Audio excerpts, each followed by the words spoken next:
Hello, welcome back. Today I'm here to talk to you about why it's so hard to understand music lyrics in English. First thing I want to say, I find it very hard myself.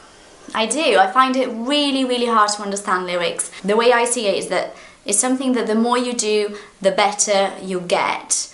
But also, it's not even about practicing listening to music, it's about how your English gets better with time and thus your comprehension when it comes to music. So it's a bit of a crazy thing. What we're going to do today is we're going to talk about two songs. One is a pop song, the other one is a rock song. We're just going to talk very quickly about these two things because I've got examples to give you as to why I believe it is hard, but the reasons why I believe it is so hard to understand music. First thing I want to do is listen to a little bit, just the beginning of a Selena Gomez song called Lose You to Love Me, which is a song that is a pop song that is playing a lot at the moment. So you probably have heard it somewhere at some point. And I've got three things I want to mention from this first verse of the song. So you're going to see what I mean, okay? I'm going to play it for you. Hopefully you're going to be able to hear it quite well. Listen up.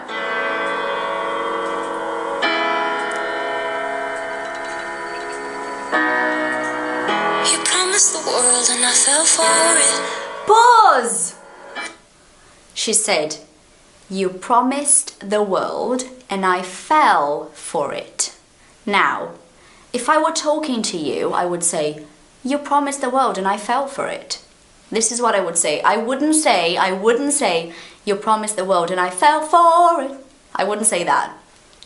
See what I'm saying? So what happens is, when artists make songs in English, naturally they have got to change intonation of words and sentences to make it fit in the melody of the song. Because if she said, this is the melody, isn't it? This is the melody of this song. So she couldn't say, you promised the world and I fell for it.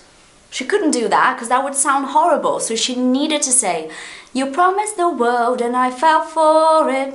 It's a different intonation to this sentence, which makes it harder to understand when you're a learner, because you think fell for it, not fell for it. You see? Set fires to my forest. Pause! And you let it burn. Set fires to my forest. Now, in British English it's more like forest, whereas in American English it's more like forest, like the way she's saying. Not an American accent girl, but when you listen to this, she goes, set fires to my forest, like forest. And if you think it's forest, you got yourself a problem here, because it's going to be hard for you to identify. She's actually saying forest, as in forest, which is the same thing. It's not just about intonation and pronunciation. It's also about what makes sense. Look, set fires, like fire, set fires to my forest. Like forests sometimes catch fire. You see, so you set fire to my forest. It's like you're being horrible to me, you know?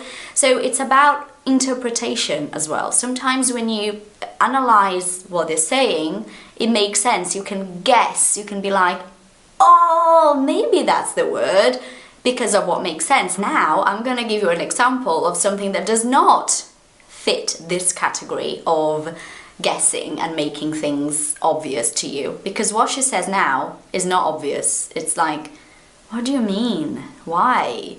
Yeah, guess what? Music is art. Sing off key in my chorus, 'cause it wasn't yours.